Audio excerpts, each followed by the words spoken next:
Davies in the middle. Checks back against Carter and scores. That is atypical for the Myanmar goal.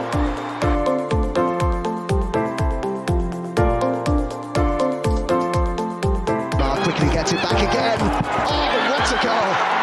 Well, that sums up her season.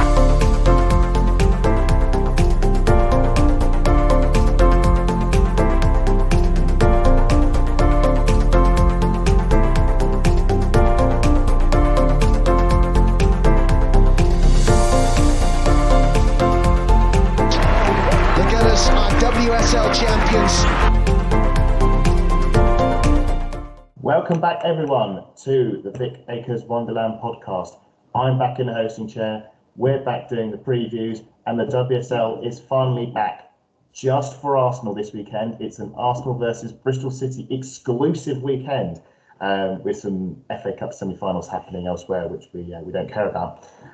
Once again, I'm back in the hosting chair, Adam Salter, and once again, I am joined by my co-conspirators, the magnificent Matt and the lovely Lottie. Lottie, that is a superb Arsenal shirt you are sporting. I must ask, where on earth have you got that from?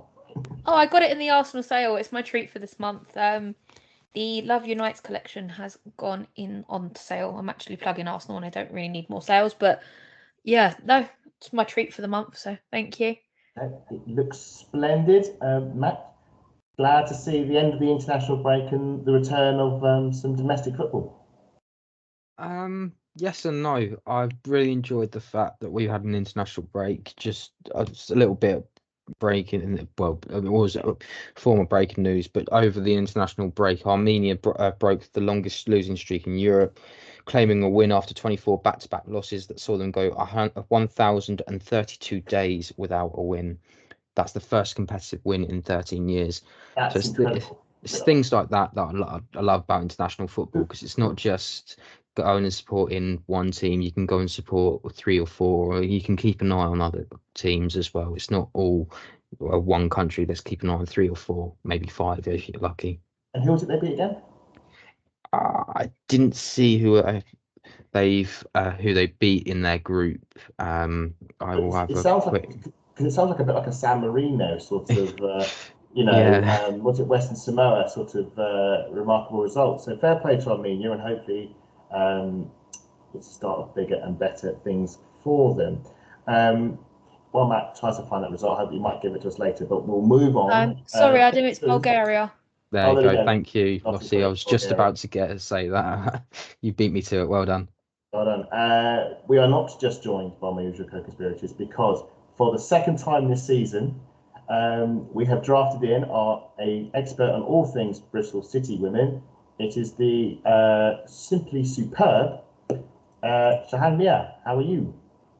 Hi, good evening, Adam. Good evening, Mag. Good evening, Lottie. Yes, thank you for having me back on. It's great to be back on another dedicated fan podcast. And yeah, it's Friday. It's a nice warm day in Bristol. I'm hoping it's good weather this weekend in Bournemouth, and my travels up. And yeah, I'm looking forward to the weekend. It'll be my first time visiting Meadow Park or Mangata Pay UK Stadium or Bournemouth. Yeah, it's had a few names. It's had a few names down the years. I can't quite remember which one it was now because it's changed from last season. But for all of us, it remains Meadow Park.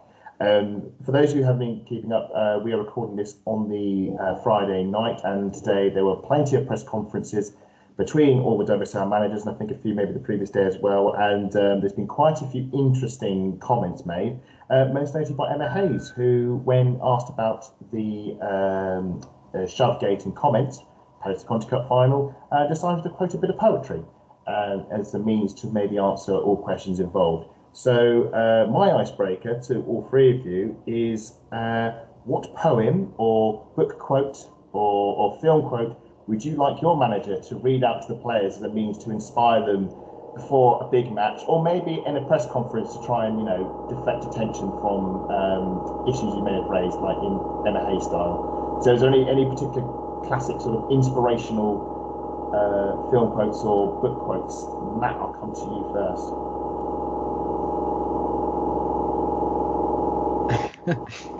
There's a bit of technical issues at the moment. I think the washing machine wanted to give a quote. That's not very early. So I would probably say, if there was one, I always, oddly enough, I was thinking back to Mike Bassett and the "if" quote. That was quite a nice moment, and it was. Yeah, so I don't know who it was. I think it was supposed to be Wordsworth or something like that. No, sorry, Kipling. He reads a Kipling poem out, and that was quite nice little sentiment.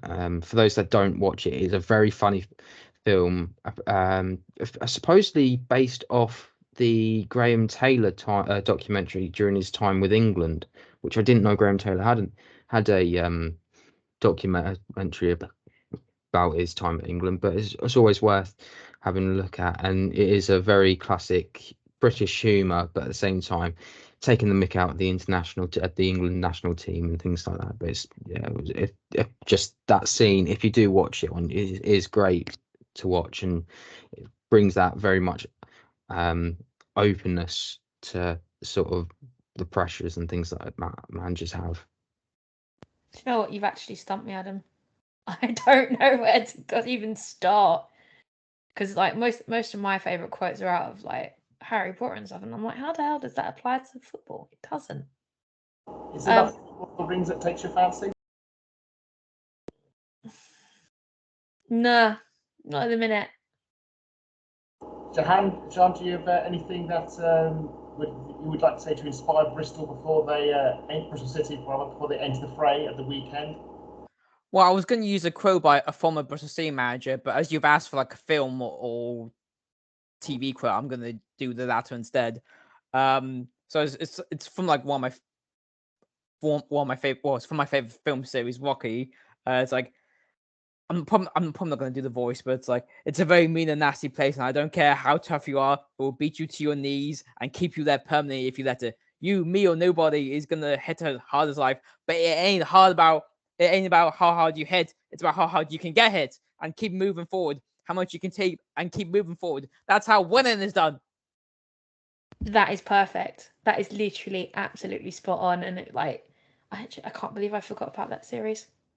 And I've just seen all your pictures. You're sharing your memories on social media of running up those very steps as well, and it's just why didn't I think of that? That's annoying. Thank you, Lottie. And to give context, I shared some photos of me when I was in Philadelphia a few years ago, because WWE WrestleMania was in Philadelphia over the weekend, and I was just sharing it, thinking the last time I was in Philadelphia was for something wrestling related. But anyway, yeah.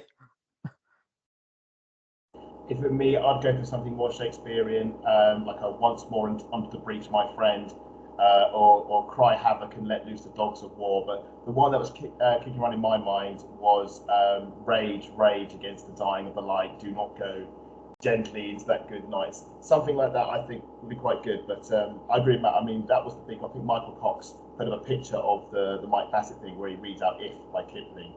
And it's very funny and very baffling that Emma Hayes decided to go in that direction.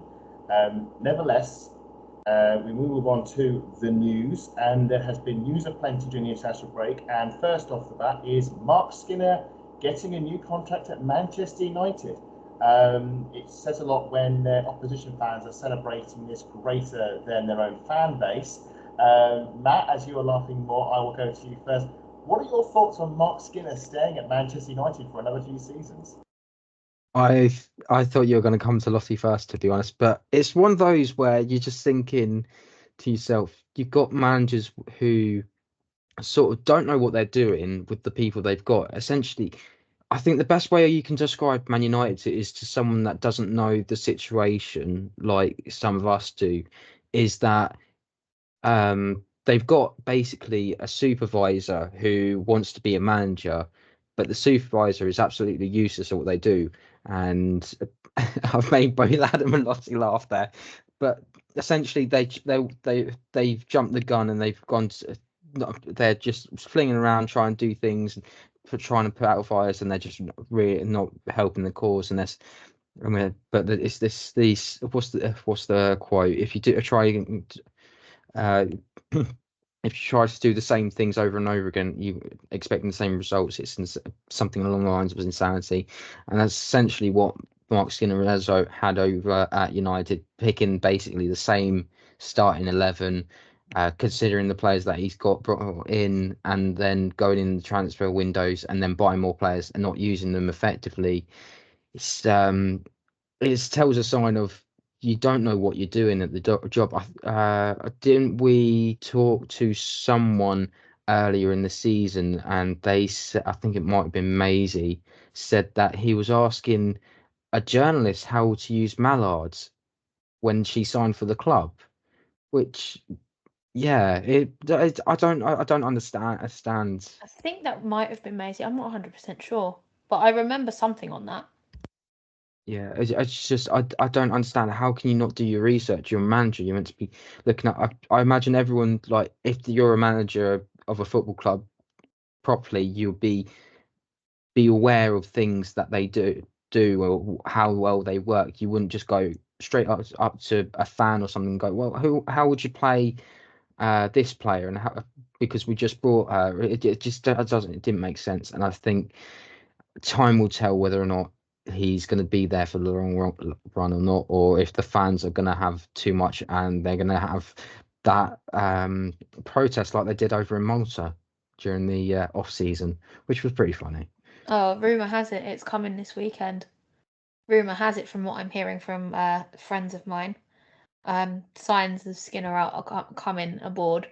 But as you can imagine, I am absolutely delighted. It means another trophyless season for Man United, and obviously their fans are going to be upset. But the amount of grief we get off their fans, it's deserved as far as I'm concerned. It is a little, in terms of game development, it is a bit disappointing, because you want managers in charge of clubs that you want them to compete with you. You don't want it to be the same old Arsenal, Chelsea, Manchester City. Liverpool and Tottenham have improved, but why can't everybody else improve? Like, excluding the people who came up this season, because that's not fair, but the people who are there on a regular basis and they don't get relegated, people like West Ham, why are they not improving? They're literally scraping through every season. Adam, I know you've been watching WSL football longer than I have. I mean, like, what can other teams do to improve, like Liverpool and Tottenham? It's show an interest and invest. That's literally what it is. It is invest. It is show a genuine interest in not do the bare minimum, but go beyond. And that's something I want to talk about, maybe about Bristol City a bit later in the pod, and what they've been doing to try, if not win off the pitch, but to win on the pitch, because I think the two go hand in hand. And I think there's certain clubs who have been quite happy to cruise in the WSL and just pick up the obligatory, whether it's money or attention, get a few results, a bit of nice press, and show we've got a winning team, how great we are. I think there are too many clubs that can be doing more and should be doing more. That's the thing, is, you got to remember that's all smokes and mirrors. It's not actually work. Exactly. Shahan, you have a view from the other side? Well, about Mark Skinner potentially being offered a new contract in Man United. Yeah, I thought it was kind of surprising, to be honest. But then there's also a lot of changes behind the scenes in Man United with, Sir Jim Ratcliffe and like Ineos taking over. I know Polly Bancroft, the head of women's football, I don't know if she's left already or she's leaving Man United to take up a job. She's going to Grimsby. Yeah, Grimsby Town, in the EFL. Yeah, I don't quite get that journey, but good luck to her, I suppose. So, but yeah, hearing this news,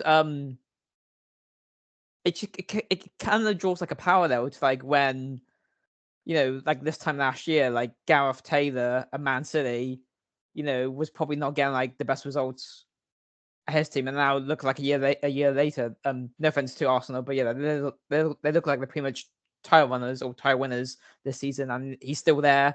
Obviously, he's managed to keep a squad. So I don't know whether him staying there could potentially lead to, who knows, maybe like a revival next season. But yeah, as come results and performances show. Yeah, and also from the fan opinion that I have also heard, mostly from Man United fans, yeah, they're obviously they have faltered or they have gone beyond expectations compared to last season when I was second and of course pushing for the title.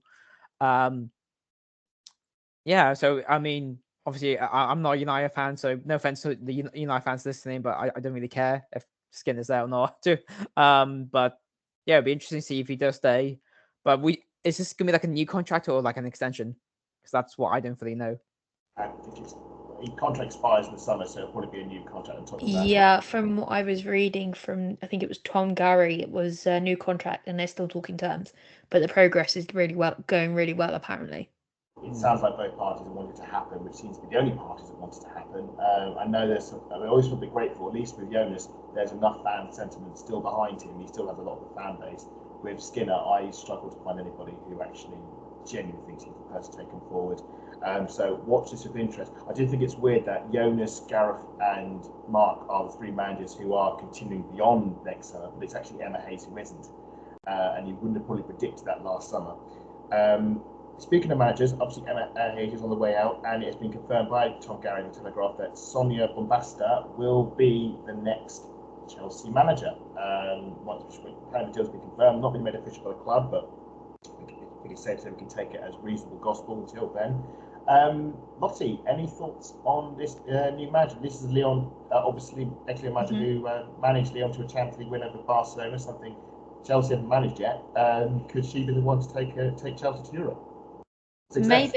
Maybe not. I think she's in for a culture shock when she gets over here, because this league is a lot more competitive than the French one. Over there, it's Lyon and I think it's PSG dominated. Whereas here, you've got the likes of her team, which will be Chelsea. You've got us, the Arsenal. You've got Manchester City, and then you've got Liverpool and Tottenham in tow, who are just stepping up their games. I think she's in for a culture shock in terms of the competitiveness of the league and the domestic cups. Champions League, she knows what she's doing. There's not much to worry about.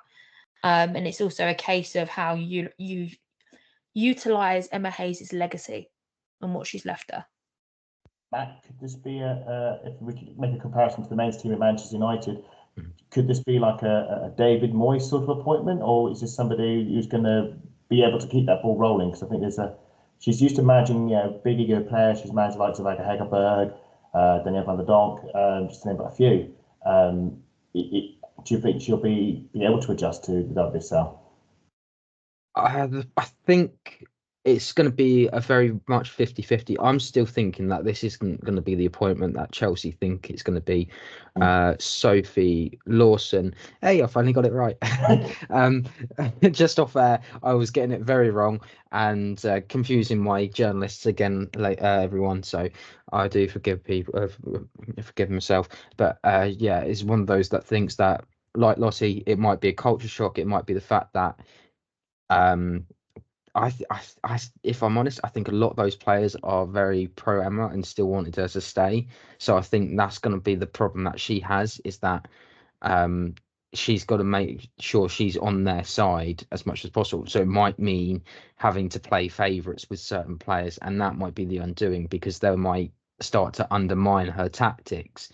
It's all well and good though, because you look at, say, in the men's, there's been plenty of managers that have been in certain clubs have won things and it's not gone their way at that time at certain clubs. I'm not going to bring up names because I don't want to go through you're both got shrugging your shoulders and things like that, but United is probably one of the examples. You could also alter, and it could have quite easily been Arsenal in this situation with Jonas could have quite easily got it wrong, and within the 6 months it could have been haywire. And I would say also with Jonas, there's a big debate of has he actually got it right yet. I wouldn't say he's got it wrong, but I think there is an element of he's on the line, if you know, between getting it right and at the moment. He's got 2 trophies, but after his first season, he hasn't properly challenged in the league. But he hasn't been a car crash, as you said. Other managers could have been.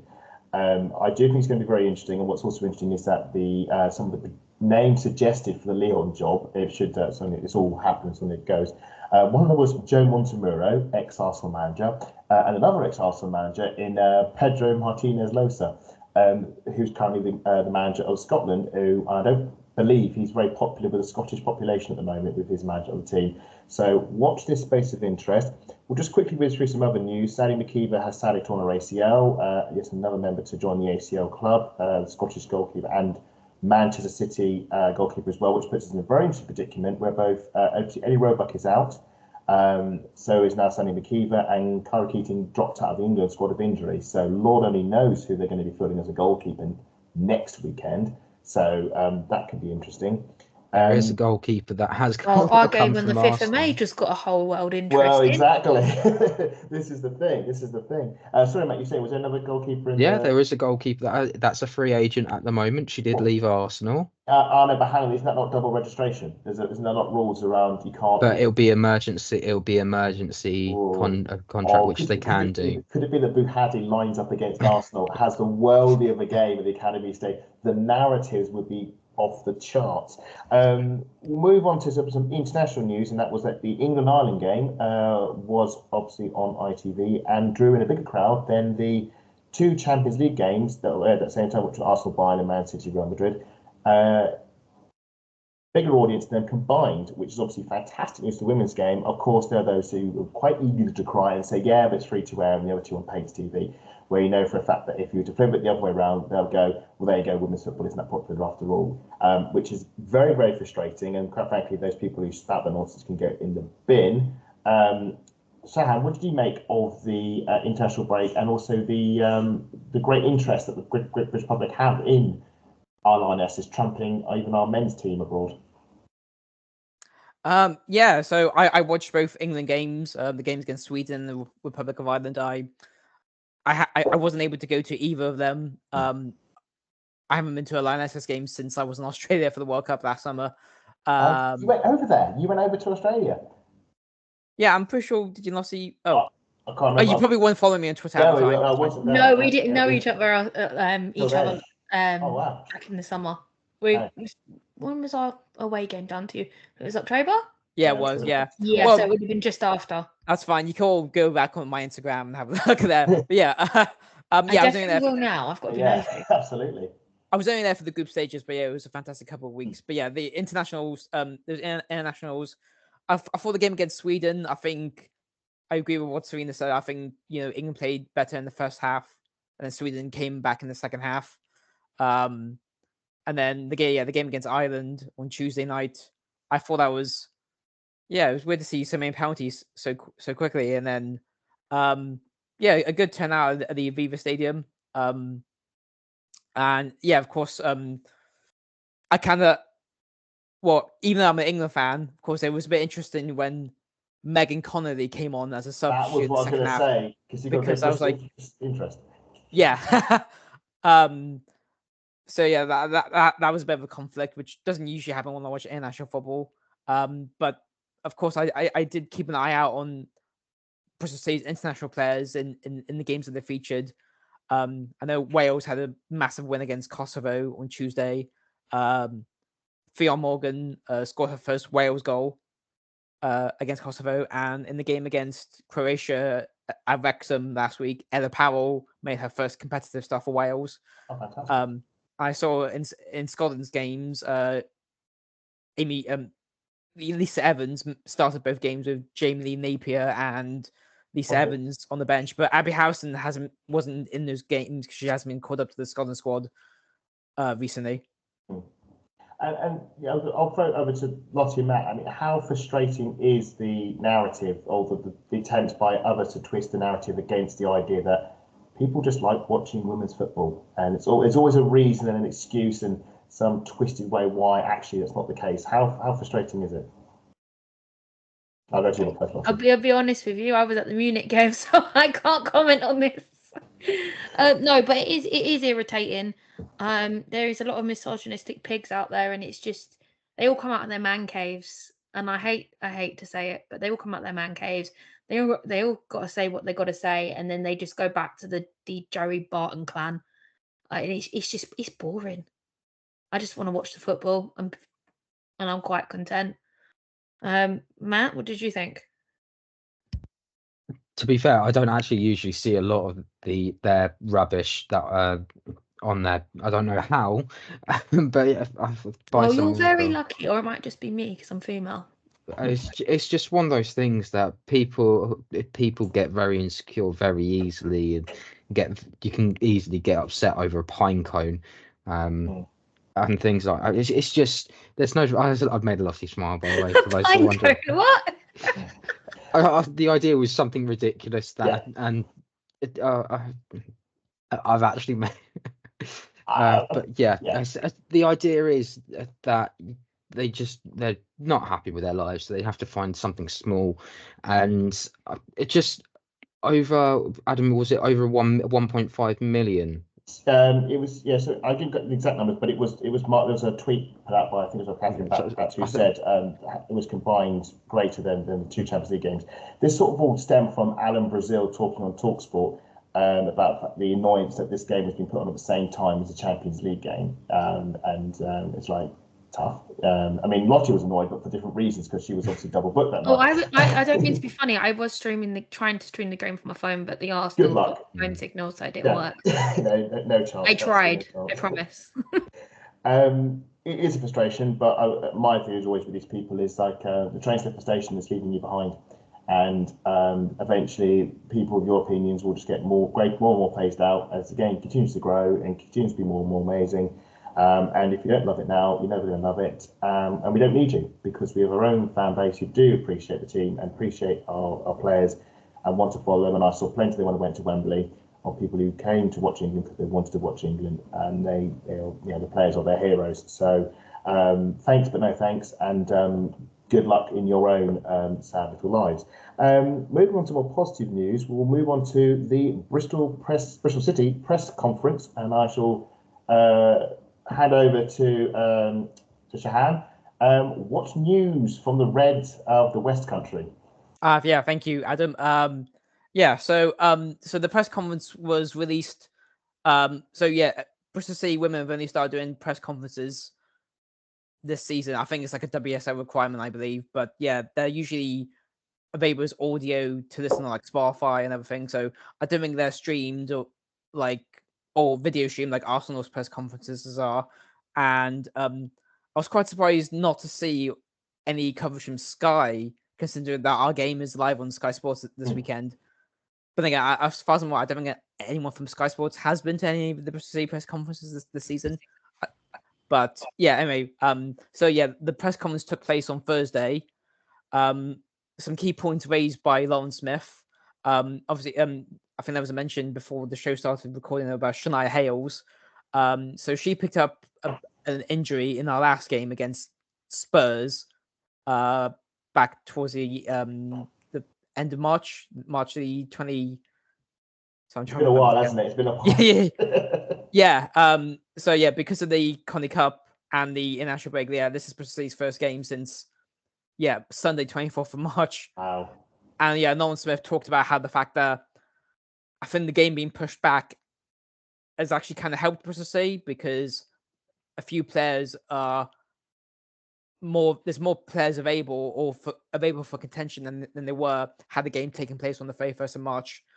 But one player is still won't be available, Shania Hales, who again picked up an injury at the Spurs game and was wearing posted and appeared on social media wearing like an arm sling. Lauren Smith did confirm that she is now out of the arm sling, but this Sunday is too early for her to play.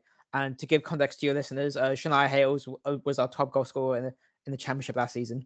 Oh, excellent. How is she? We'll move on to some of your big players later, but how has she settled in the WSL this season? Has she managed to carry that form into the WSL? I think I think the one thing about Shania Hales is like she usually comes on more as a sub, so she hasn't had as much game time or doesn't seem to be regularly picked for the first team. I think that's more probably due to the fact that obviously one of the players that was signed over the summers, who's now our top goal scorer, Amelie Testrup. Yeah. She scored 9 goals already, and I think she scored just as many goals as Lauren Hemp this season. And I think there was the WSO released like a graphic of the top goal scorers the other day, and I think she's like joined 4th or something, which is amazing. So, We'll hopefully come back to her later on because I do want to talk about some of the key players, and that is, Yeah. you do remind me when I talk about it to bring her up because I think that's a really interesting point. We should I'm also say going to this. be a really pain in the backside. Shahan was right. She is joint with Lauren Hemp. I was just double checking it. That's bonkers. That is bonkers. It's a brilliant stat. Because I could see maybe another club coming in and snapping her up, depending on what happens to Bristol City. These sort of things, you shine at a club at Bristol City, and another club go, oh, that might be handy. I'll pluck her out and make her into a forward winger, etc. Of course. There's some other updates from the press conference I want to give. Oh, go for it. Fire. So two players who recently been missing due to injury. They've been back in training recently. That's England Youth International Naomi Lazelle, who recently joined. Who actually ended up training with the senior team, not in the international break, just gone, but the one before that. And Welsh international Carrie Jones, who has been out for a couple of games and missed the international break, she's back in training. And Lawrence Smith said both of them are in potential contention for the Sunday. But at the time of the press conference, it was too early for her to say whether they would definitely be available. And I think, she didn't say in the press conference, but there was a player who was out with suspension in the last game against Spurs, and that's Jamie Lee Napier. So she could potentially be back on Sunday. And one interesting point was, again, about a player was Rachel Furness, who's been out with a long-term hamstring injury. So she played 45 minutes in the under-21s game against Blackburn and under-21s and scored in a 5-0. I think it was 5-0, 5-1. She was one of the goal scorers, and Lauren Smith said that she was most likely to return, and it will be her first game in quite a few months. That's one for us because she scored against us at the at Ashton Gate earlier in the season. Yes. So that's something. That's something to keep an eye out for. One more. One more thing. So there was a question. I don't know who asked, because it was audio only. So Lauren Smith got asked a question again because it is against Arsenal. She got asked what was her thoughts on the post-match incident between Emma Hayes and Jonas Eidevall, the Connie Cup, and whether she thought Jonas was too aggressive. And all Lauren Smith said was like, Jonas is a passionate manager, and so is Emma Hayes. And that's all she said. And obviously, this was before the news broke from today's press conference about Jonas and this Sunday, which I'm guessing we're going to get into later. Yeah, absolutely. I think he is a passionate manager. There are those who believe he's over-aggressive. I disagree with that. And I think there's been one or two occasions he has crossed the line, but again, so have many managers. And I think sometimes there are people who are too quick to label him as this evil, awful, vulgar, aggressive monster on the touchline. I think that is a slight overreaction. But that's another question for another time. I did want to tap onto the Bristol City Supporters Club, because obviously you are a part of that, and they're putting on a coach for their away support. This is a 6:45 kickoff, so it's the awful late slot. So this is a long way to travel all the way to Meadow Park for a game, and then travel all the way back down the M4. Just maybe a word on what's it been like to arrange that? Because I think with our supporters club, it took a bit of a while because we had a similar system for the Conti Cup final with quite a few coaches in the end taking us up the M40, of the M1 and 6. With yourself, what's it been like arranging that? And what's it been like trying to get tickets at Meadow Park? Because as any Arsenal fan Lottie will tell you, it's a nightmare to get tickets just for the home fans. Yeah, I literally scooped up. It took me 40 minutes to buy 4 tickets for the end of season. You can get a ticket for Sunday. So unfortunately I'm not coming, which is really annoying, but I will be watching from home. But it's just, it's chaos incarnate. The Boreham Wood website can't cope with it either. No, it regularly sells out within minutes. So how has it been for the for the away fans? Is there a dedicated away allocation for you, or do you have to? Is it a free for? Do you have to get in as well as you can from your side of the ticketing side? Sure thing, Adam. So just give a further background to your to the listeners and viewers. So I am a board member on the Bristol City Supporters Club and Trust. I am one of two dedicated board members that mainly focuses on City women's supporters. The other board member is DM Withers, who's the co-host of the Bristol City Vixen Cast podcast. And as part of like a continuous working with the football club, and also we'll be in the WSL. So we managed to have discussions with the ticketing side at Bristol Sport, who are like the parent group of Bristol City Football Club, and they would be the ones to request allocations from the clubs that the away games will be at, like they do for the men's team. As for the coaches, so there were some away coaches for a couple of games in the championship last season, and I think the Supporters Club Trust had the impression that the football club were going to take on that fully. I think it happened for like 1 or 2 games, and I think there was just like a miscommunication or some other internal issues. But yeah, the Supporters Club Trust had a meeting with the chairman of Bristol City Women, who's also like one of the board of directors in Bristol Sport, and also Bristol City Men, Gavin Marshall, and ticketing people from Bristol Sport. And then, yeah, long story short, it was agreed, Bristol City Sports Club Trust would arrange the admin of booking the coaches, and then Bristol City / Bristol Sport would then sell the coach seats and then work out the financials between themselves. So it was announced at the end of December that, an agreement was in place for supporters to go to all for coach travel to be available for all the remaining WSL away games. That's pretty good. Yeah. That's pretty good. How many fans do you reckon you're taking on the coach? I mean, what are the numbers we're talking about? Hundreds or tens? Or what? I don't know, just because of the capacity of Meadow Park. It's not like Emirates Stadium, so there's obviously a limit to how many you can bring. Yeah, sure thing. So I think for a team like Bristol City, compared to teams like yourselves, for example, or like Chelsea or Man City, are away following. It is hardcore level. There's a few faces I recognise and a few new faces, but there's not as many as there would be for other clubs, for example. So I think this. I don't remember the exact numbers, but I think the Arsenal coach was like a near sellout. I think we sold out our coach to Aston Villa. But again, that's probably because it's our nearest away game. But as part of the new deal, we had coaches for trips to Brighton, Aston Villa, Leicester, Man United, and then obviously you have Arsenal this Sunday, and then Chelsea at the start of May. But again, there's also a lot of factors as well. So I know for a fact, since the game got pushed back to 6:45, there were a few people that can no longer make it. So obviously I had to request refunds, and then part of my job was to contact the coach company to find a new coach departure time. It's like, oh, by the way, the game's moved back to 6:45. Can the coach now leave at this time of day? Yeah. So I think this is one of the unintended consequences of the people who are on the WSL giving out these fixtures so late in the day, these fixture times.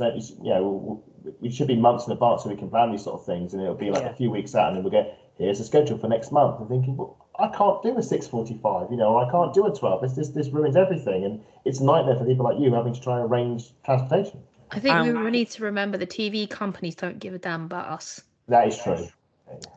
And funny you mentioned about the TV company. So this is actually Bristol City's first. Actually, this Sunday will be Bristol City's second game on Sky this season, and the first one being against Arsenal. Yes. Yeah. And the last time we were on TV was the game against Man United at home back in November.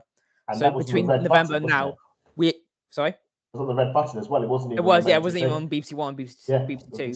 So between November and now, we have not had a game on TV, and then all of a sudden we have a game this Sunday, live on Sky, 6:45, and then in 2 weeks' time, our home game against Man City has been moved back to 6:45, live on Sky, and then a week later, our game away at Chelsea has been moved back to 6:45. So we haven't been on TV in ages, and all of a sudden we have 3 games within like weeks of each other, or 6:45.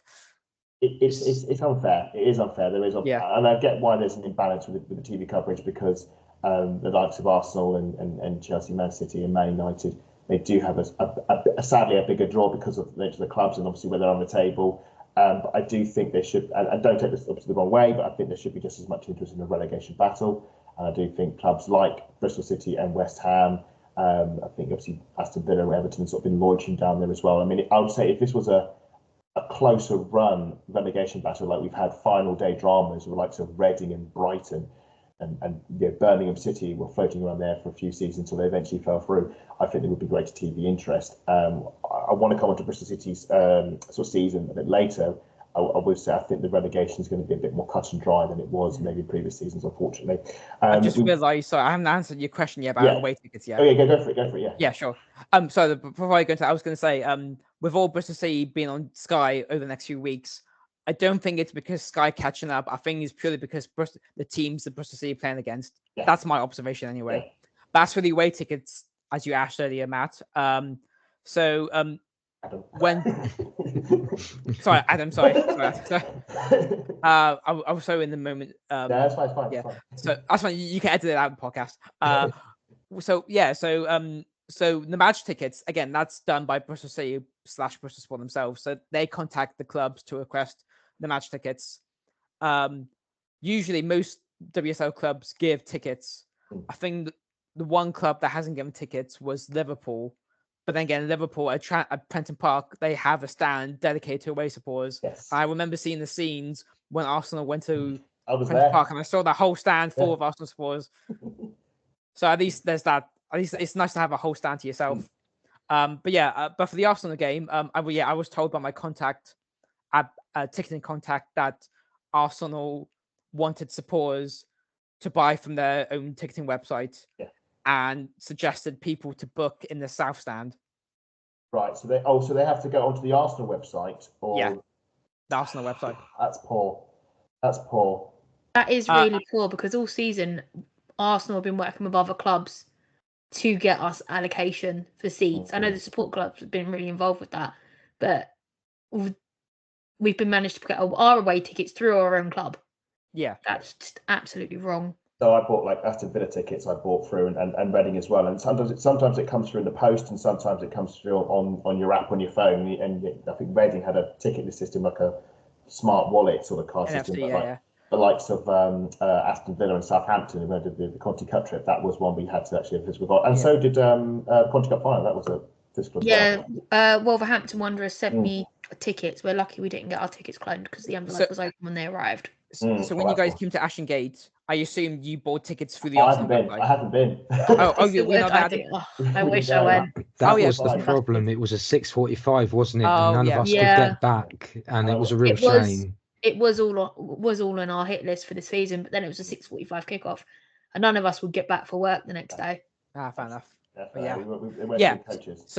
So that's the thing. So do Arsenal usually supply away tickets to other clubs, or do they tell all clubs those supporters have to buy from the Arsenal website? So those within some of the fan groups, they have an early bird sort of ticket system. They'll put forward, they'll find up a demand, they'll put it in a spreadsheet, and they'll say, this is the demand we want, and then they can arrange a sort of ticketing with them. The likes of Arsenal will put on links and emails and say, right, this is how you get the tickets for, let's say, I don't know, Leicester away or something. And they'll get a special, when you go book a ticket, you'll be given a block that you can then book through. But it's done through the Arsenal website.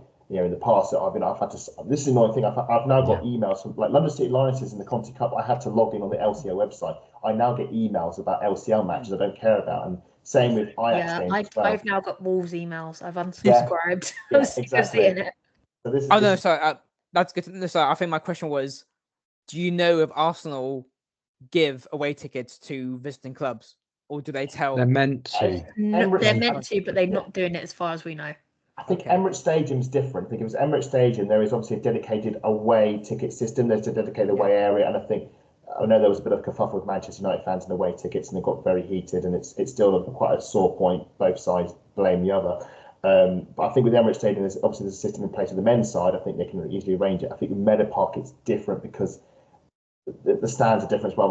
It's not the Arsenal website; it's the Meadow Park, Boreham Wood site. So I think there are complications there, but just the free for all. Okay.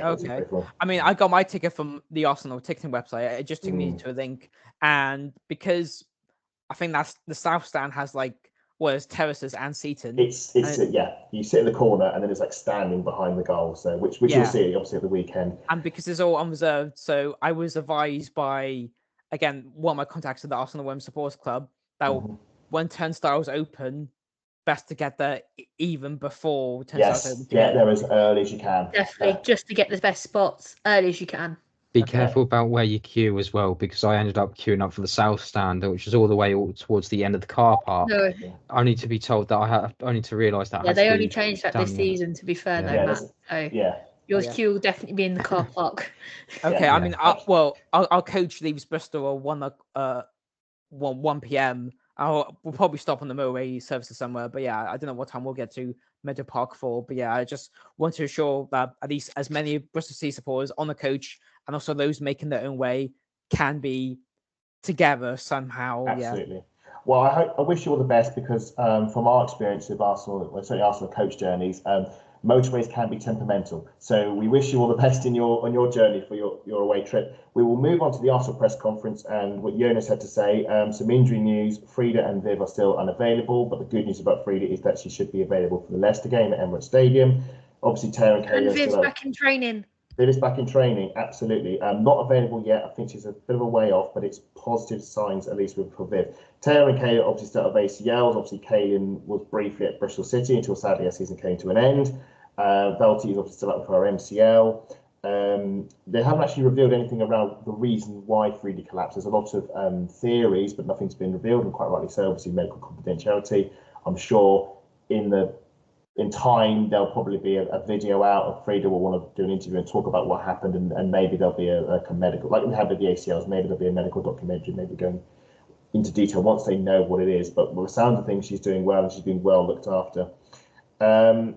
Steve's contract is obviously up in the summer, and this was raised in the press conference because she actually did an interview during the international break about her time at Arsenal, and in the interview was not willing to commit one way or the other which way she might commit. So, Lottie, Stinger at Arsenal, how critical is it that we keep hold of her? Do you know what? She's just been absolutely phenomenal this season. She's the queen of the Conti Cup. It was 10 goals in 8 games, including the final. That stat has now changed. But she's that. As much as I love Alessia Russo, she's that goal poacher that we need.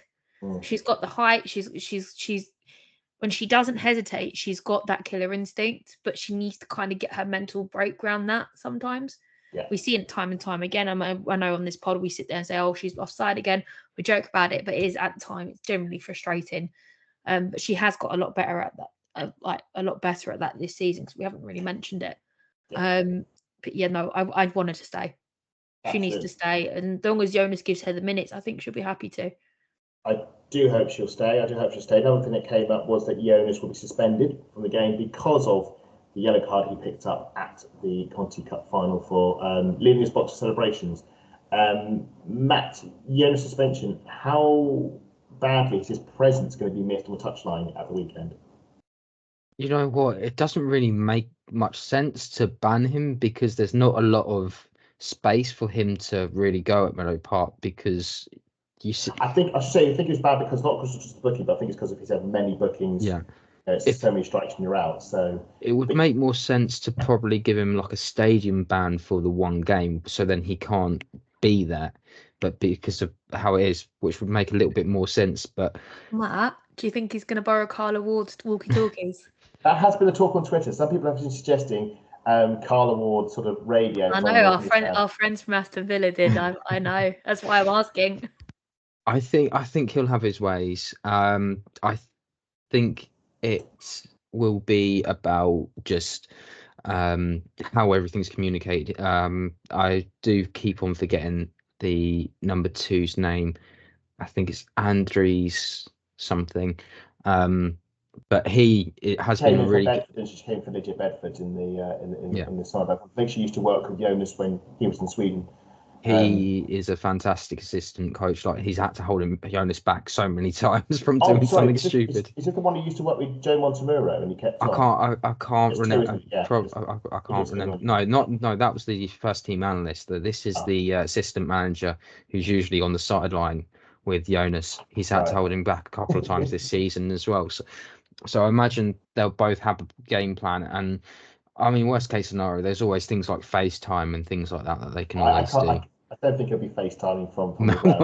I don't think he's far away enough from the pitch, to be fair. Maybe he'll be WhatsApping. Maybe we'll just do like a WhatsApp group with his analysts and just drop in like memes and stuff and then messages and just Just yeah. Adam, you're not in Jonas's shoes. It's not going to happen. No, maybe not. It is interesting that quite a few managers actually do stay. Like Gareth Taylor actually spends the first half in the stands to watch the game. He did it at Meadow Park, and then in the second half he comes down and sits stands on the touchline and does his managing from there, which is a curious way of doing it. I recall on the men's side, Nigel Pearson used to do it with Leicester. He used to sit in the stands rather than stand on the touchline. Whether it actually wins Gareth Taylor the WSL, we'll wait and see. Shahan, I think you had something actually wanted to swing in on that one. Yeah. Well, now you mentioned Nigel Pearson. I mean, when he was Bristol City manager, he did some of the things as well. Yeah. But yeah. So yeah, one thing I was going to mention about, one of the things I observed again from the press conference today, or at least which I saw clips and footage of, because I think I said earlier, like Sky didn't cover the Bristol City press conference, but they did cover the Arsenal press conference. So when Jonas mentioned about Viv Miedemar not playing this Sunday, I think as a Bristol City fan, I was kind of happy about that because I wasn't there. I was not there, but I do remember the 11-1 game a few years ago where she scored 6 goals or something. Well, I wasn't going to bring this up because I thought, you know what? Let's bygones be bygones. Adam, were you trying to be nice? I thought, well, it's not like it happened recently. This was back in 2019. It's been a while. Bristol has been relegated and come back. We've had lockdown and COVID. There's lots have happened. I would say that the Miedemar that we know now is not the same Miedemar from 2019. You wouldn't have had full strength Vivian Miedemar. I mean, how many games was it until she scored against Liverpool? It was quite a lot. It was her first goal since Aston Villa 2 years ago. It was bonkers. I did actually have, as you've mentioned it, I wasn't going to, but I did come up with an idea. As a little trivia question, which we used to round off the news section, how many of the goal scorers can you remember or recall from that game? Arsenal. I'll leave the Bristol one to yourself, Han, but Lottie and Matt, how many of the goal scorers could you name? You know how long I've been watching women's football? That's a trick question. Matt has won this round. Well, there's one you can name, obviously. I'm not going to take the easy way out. It's not going to happen. I'm going to go with Beth Mead. No, I know she didn't actually score in that one. It's bad luck. Matt, can you name any of the goal scorers? I know Lisa Evans did score one. She scored 2, actually. So you actually got a brace in that one. Viv had she scored 6. That takes it up to 8. I think I might know the others, but if I can't get it, I'll defer to them. What are the remaining goal scorers? Go for it. I think was Leah Williamson one of them as well. Yeah, Leah Williamson, 10 minutes in. Obviously you mentioned Beth Mead, you mentioned Miedemar. Jordan Nobbs. Was she one Jordan of them? Nobbs, yeah, and there was one other Arsenal player. Beth Mead didn't score in this one, so there was one other Arsenal player who chipped in right at the end. It's a really obscure one. So if you I'll be impressed you do know because it's an obscure one. Is this player still at the club? No, she's left. She actually left that season. Danielle Van der Donk. No, it's Emma Mitchell, who's now. Emma McCandy now. Yeah, of course. Yeah, and who scored for Bristol? Yana Daniels penalty. Absolutely. Well, rebound from penalty, wasn't it? It was Manu. Oh yeah, of course. Yeah. This was Manu in her early Manu phase where she was a bit, I would say, bit haphazard, shall we say, especially bit green. Bit green, bit rusty, but wasn't quite with the team, and considered silly penalty, which she saved. But obviously, Yana Daniels touched with a rebound. One of the most bonkers games ever in WSL history. And I mean, I think what I find funny about that game was looking at that result, you would have assumed that the winners would have gone on to win the league and the losers would have gone to be relegated. Either. Yeah, I mean, that season, Bristol City did not get relegated. It was Liverpool that got relegated instead. Well, that was even a bonkers one. We are going wildly, of course, here, but that's the game. This is when the season was decided by PPG. So Man City were top of the league going into lockdown. They finished second. Liverpool, were they bottom or were they second? Well, there was games in hand, weren't they? Or they thought they could claw it back, and they got caught out. Basically, it's a classic case of musical chairs, and they got caught out when the music stopped. Sadly, very, very weird season. And Arsenal got caught out because they were top of the league and they lost 2 big games to Chelsea and Man City. And immediately after that, the season closed. And you thought, at the end of the season, about 2 games earlier, they could have won the league. But that's how the dice fell, sadly, for that season, that year. We shall move away from the news and move into the game itself, starting with Bristol City. So, Shahan, how's the season gone for Bristol City? That's mean. Well, No, I'm just going to be blunt. I'm not going to sugarcoat it. Just the and I don't think no offense, but I don't think you're expecting to be WSL champion, shall we say? But like, given your expectations going in, you were obviously promoted side. I would say things haven't gone well. But how's that match? Maybe was it what you expected, or is this more disappointing than maybe you anticipated? yeah, I mean, yeah, as people said, like, I would have expected, well, no one was expecting Bristol City, to be like pushing for the title or Champions League places this season. But yeah, I am a bit disappointed overall with, the fact that we've only won once this season, and that was away at West Ham back in November. We haven't won at home since April 2023 when we beat Charlton Athletic 4-0 to secure the championship title. So yeah, it's pretty much coming up to like a year since we last won. We didn't even win our Conti Cup group games at home. In fact, you've not won. Have you? Did you win a home game in the FA Cup? No, we lost to Liverpool. So you have not won any home games at Ashton Gate all season on all competitions. Yeah, Ashton Gate or the Romans High Performance Centre. Yeah, which is mad. And I think that's part of the reason why I like doing the away games. Not because we get points, but also it's new grounds. I'm a bit of a ground hopper. Like for the men's and women's games, I try to go to like as many new grounds as possible when I can afford it and when I can. But yeah, I think we made some good signings over the summer. Yeah, I think, but I think some of the signings we made, there could have been more of. Because I don't want to sound mean, but I think some signings in the summer had more of an impact than others made in that transfer window. And then some signings were made in the January transfer window.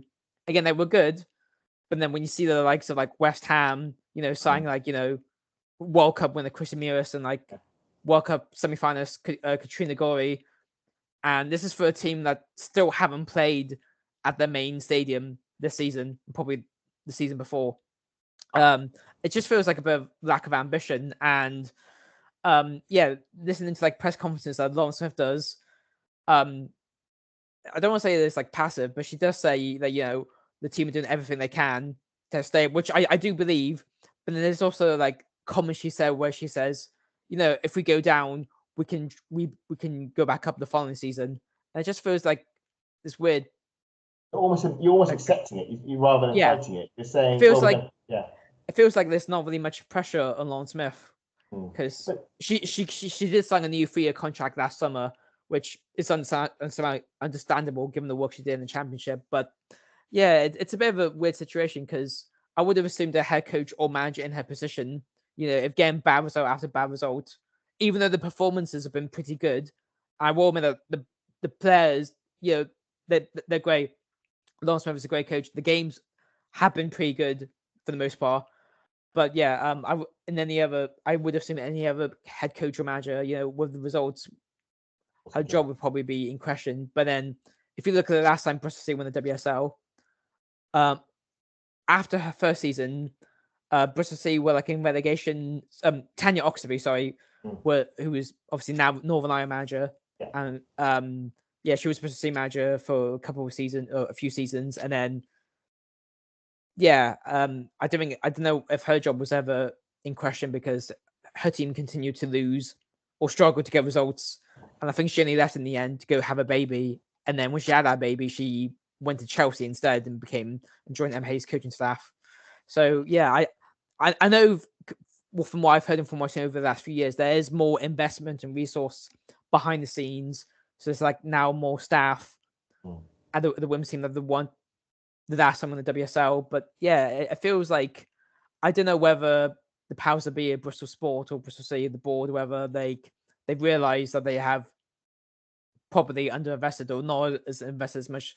They have invested a lot, but probably not as enough as other teams in the WSL have. And it's interesting, like we're pushing the end of the season and pretty much all the teams under the main Bristol Sport banner have already announced season tickets for next season. So Bristol City men, Bristol Bears rugby team, Bristol City women have not yet announced their season tickets for next season because no one really knows where the team are going to play next season. Because if a team stay at Ashton Gate, again, it'll be easier it's easier to get to by public transport, but the attendances will go down and the season ticket numbers will probably go down.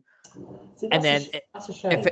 if they were to move, if they were to move back to the Robins High Performance Centre, which is where they were for the championship, again, it's a good atmosphere, but it feels like a step back. I mean, me and Matt went to St Mary's for the Southampton game in the Conti Cup. Now, they didn't obviously fill the ground. It wasn't like a full 4 times filled, but it was a substantial attendance. Even if you took the Arsenal out of the equation, I'm pretty sure there were more Southampton fans than Arsenal fans on the day, and they were really, really good. And one of the things we had a Southampton a guest on, and they were saying that they are making St Mary's their main stadium, even though they're in the Championship. They are building at. I would hope that Bristol City would do the same. They would stick by Ashton Gate, even if the attendances drop. You can still build in that stadium, and I think fans shouldn't be discouraged from supporting Bristol City just because they dropped in the Championship. I think the Championship, Matt will come back in the open as well, is a very under-coverage league, and I think it's a very good league. I mean, the title race this season, there's 5 teams in it, and we're in coming up to mid-April now, which is bonkers. I do want to talk about quickly, Adam. Just Shahan, you did mention the transfer window, and I remember one of your tweets actually mentioned that about the Gorey transfer. And I think also as well you were talking about Charlie Grant, and you just mentioned that you thought because some of these places might be, because they're based in London, that would be more attractive than Bristol. Is there anything that might make you think that Bristol might be a better place to go? Is it a better place for the, say, younger players to grow and develop and learn as players?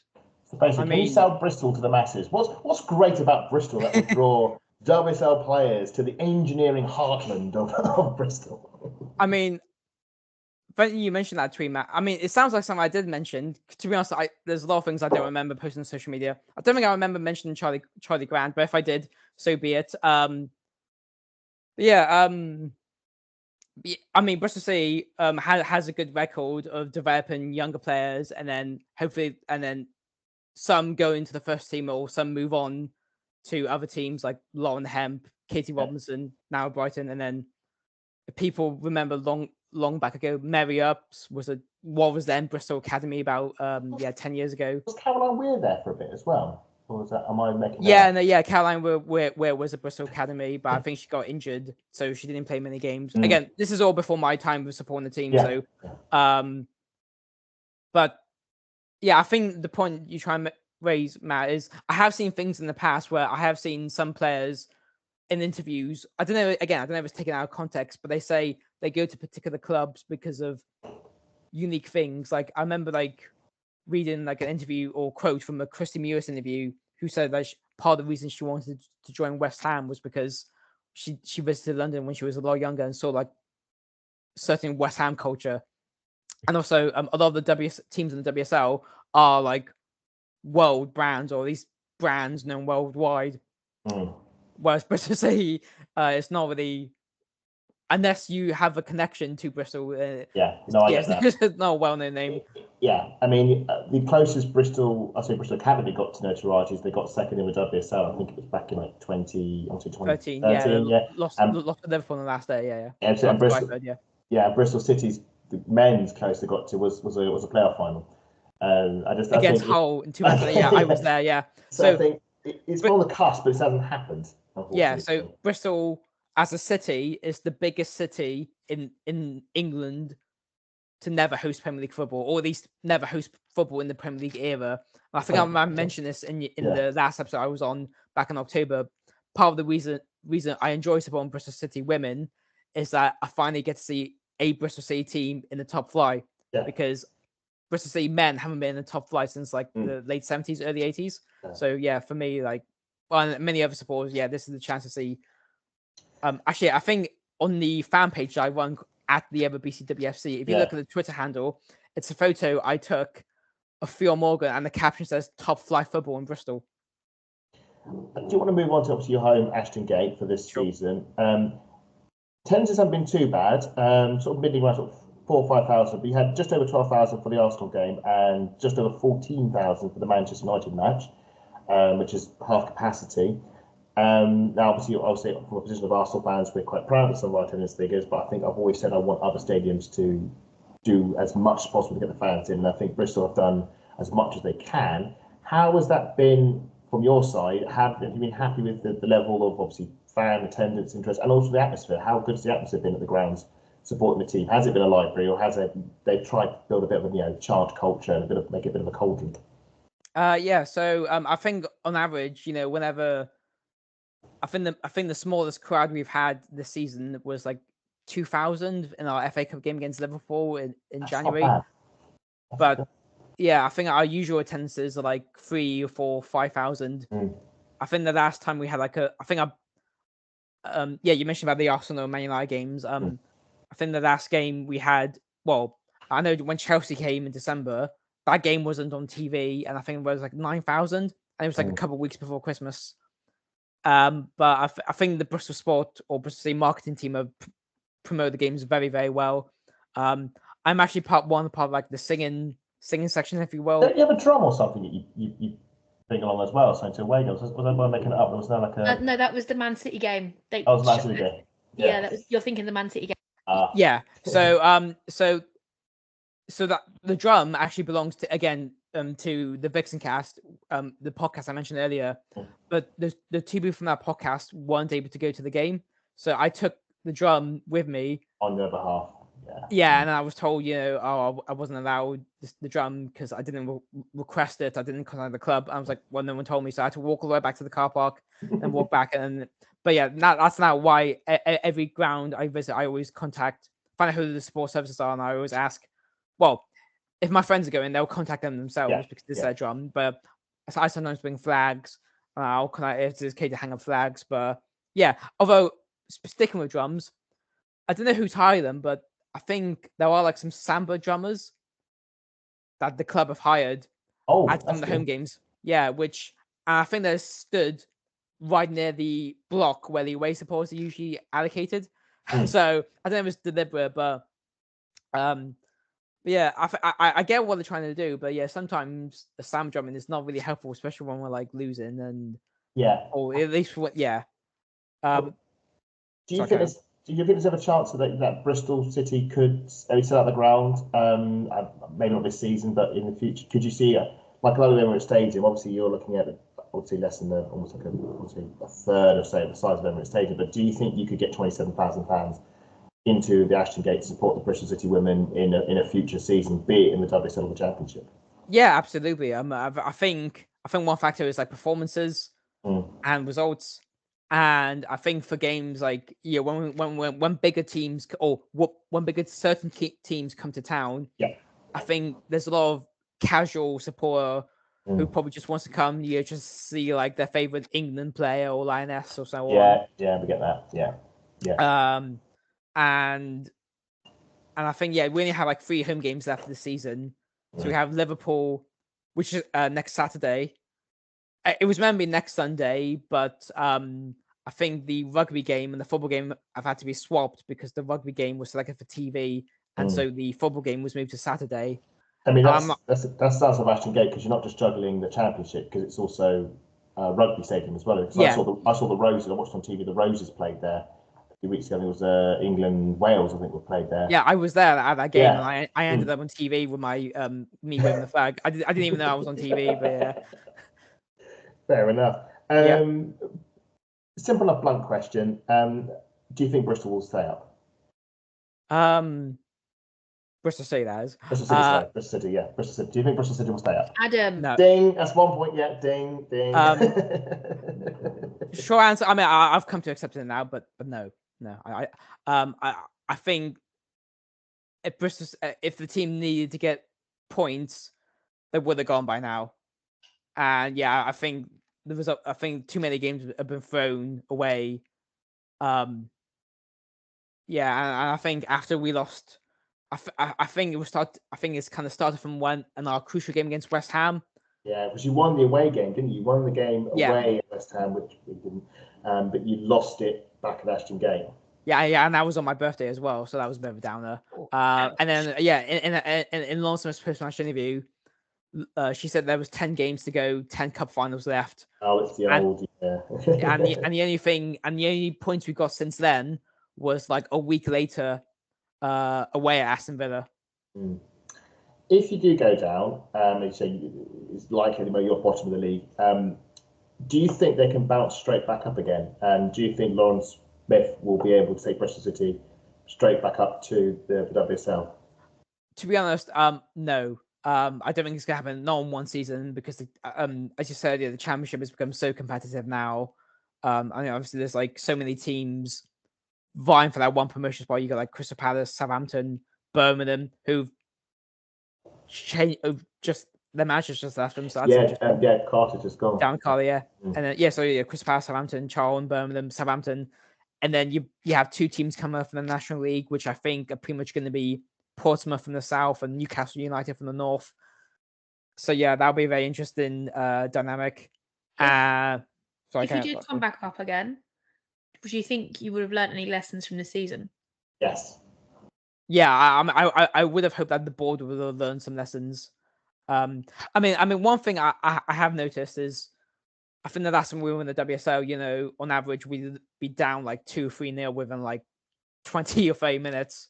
Yeah. That's not happening this season. Like, I mean, our last game against Spurs, again, we conceded early to a Beth England goal, but it was just a 1-0 result. And then the game before that, away at Man United, I forgot the name of the player, the Norwegian player, Man United. Yeah. Oh, Narsund. Yeah, Narsund. Yeah. So she scored at the very beginning and the very end, but most of that game it was very even. I mean, there are some unique results like losing 5-0 away at Man City in the first half, but again, I think Man City, that's obviously they're pushing for the title, and then that crazy game in the start of March when we scored 3 against Brighton, but then we lost 7-3. I mean, like, yeah. I think that's one of my favourite games of the seasons. And you're just sitting there going, okay, where's the next one going to come from? I mean, that's the only game I've been to where I literally left like before full time. Oh, yeah, and it was just after Brighton scored their 5th. I'm like, you know what? And I told my friends, you know what? I literally told my friends, saying if Brighton score 5th, I'm gonna go. Although Bristol, like, it was on the verge of being 4-4, but yeah, I just had enough. And then I saw that 2 goals were scored. I was like, okay, fair enough. I'm glad that's what I did, but I'm not proud of it. But yeah. If it makes you feel any better, I had to leave the Aston Villa when Arsenal had just got the first goal at Villa Park, Shahan. So you're not alone in having to leave early in games. That was due to train issues, wasn't it? That wasn't to do with but still, it's not nice. On terms of competitiveness, obviously we went to Ashton Gate earlier this season, and it was a bit of an arm wrestle. You did make it a lot tougher for us. We weren't in quite a great state. Took two Beth Mead worldies to tip the balance in our favour. Sorry, Matt? Katie McCabe. What did I say? You said Beth Mead. I said Beth Mead. Oh, good grief. Beth Mead had the opportunity to score a third, but she, I think she hit the post. She got close to a few. Yeah, no, it was 2 Katie McCabe worldies. I'm not sure that the fans of Beth Mead has moved on to me now for some reason in the statistics. Yes, 2 Katie McCabe screamers, and I don't think we've had a goal from her since. So maybe this game is one that we can hopefully see a return to that form. Some players I want to quick shout out for. Obviously, Rachel Fernie, she mentioned, is back. So big worry for us. Lisa Evans, I mean, how has she settled in at Bristol City? Because she came in the winter, I think. She was a January transfer. Yeah, so she literally joined a few days before the game against West Ham, and the media reveal was brilliant because you saw a bubble floating and you saw a finger pop the bubble and it was very clever. I think she's been all right.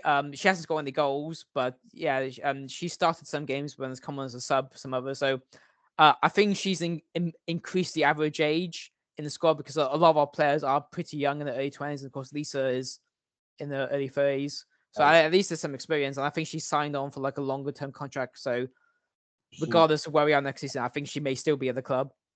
That's good to hear because I mean, Arsenal fans will attest she has quality, and I do hope she gets a good reception when she returns because she was a very popular player with the fans at the club. You mentioned another forward you were talking about who's been your Tide of Hemp, which was Amelie Testrup. Yeah, just a quick one. How has she been? Obviously, you see your top scorer, 9 goals, I think she's her top scorer. Just a quick one, and how should Arsenal fans be afraid? I mean, I'd like to say so, but yeah, she hasn't. She's been quite. She hasn't got a goal in the last few games.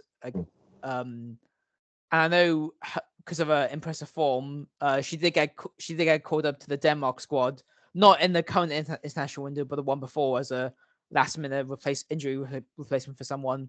But yeah, I mean, when she joined in the summer, I was like, okay, so she was at West Ham last season and she was in the championship with Liverpool.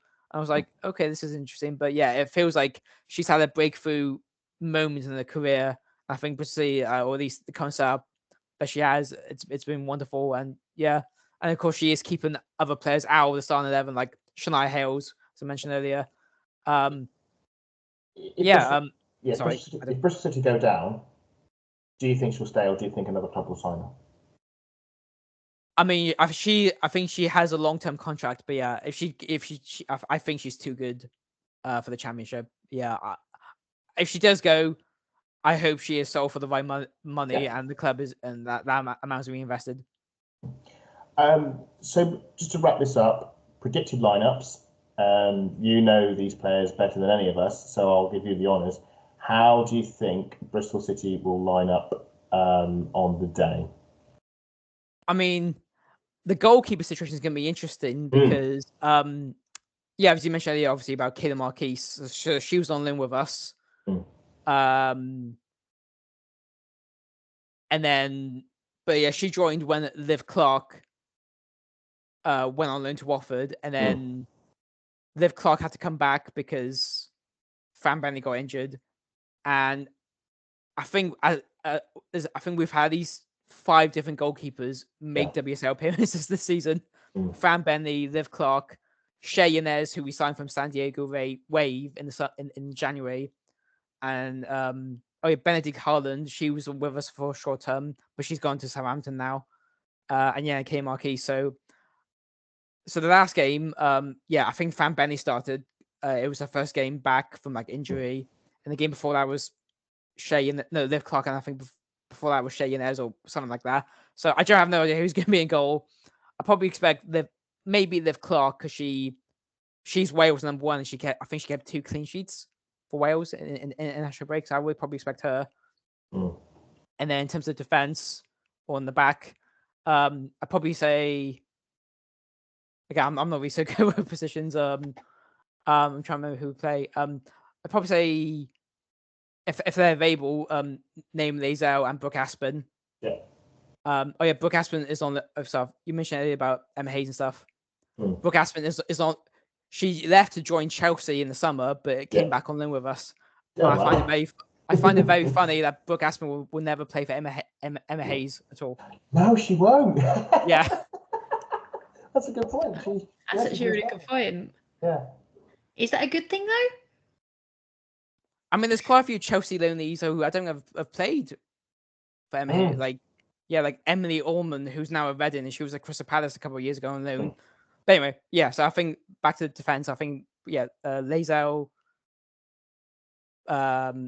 Aspen, Ella Powell, and I think maybe Jamie Lee Napier. And I think probably more in front of them will be Megan Connolly, who's our club captain. Who else? Amy Rogers. And then I think I've lost how many players that is now, but I probably expect Theo Morgan to be in front of them, and then on the wing, and then maybe with Abby Howson as well if she's available, because I know she didn't play in the Scotland in the international break, so I assume she's back fit. And then in front, probably Testrup and Carrie Jones, assuming she's available. I think that's 11 players I haven't counted. If not, you mean no one's going to be counting. There's probably we've got 13 players on the pitch. What's happened there? Do you say Rachel Furness, or do you think she'll be off the bench? Oh, that's interesting. Oh, I don't know. I'd say potentially off the bench. Yeah. She's just coming back from the hamstrings, you said earlier. Yeah. That's the one I know a lot, because she's had a lot of WS experience, and obviously she scored against us earlier in the season. So there's one thing I forgot to mention. I know she's been, so she wasn't starting many league games, so she, up until recently, but she did start on more cup games, and she actually scored for us in the Conti Cup at Meadow Park. I was still struck.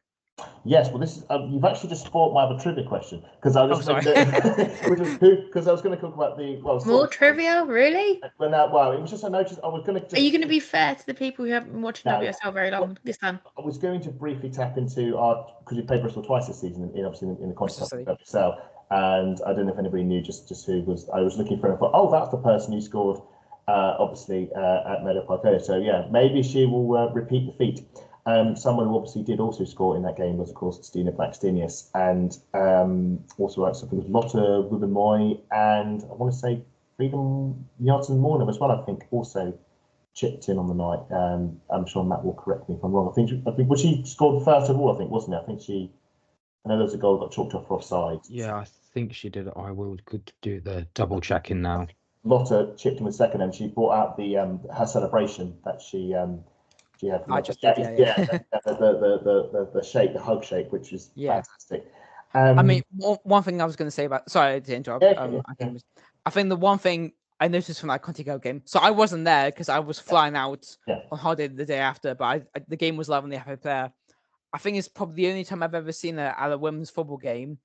I think just as Liv Clark, who was in goal, as she was taking goal kicks, the Arsenal fans behind were like, "Your shit, I know, we do it all the time. Yeah. It's fantastic.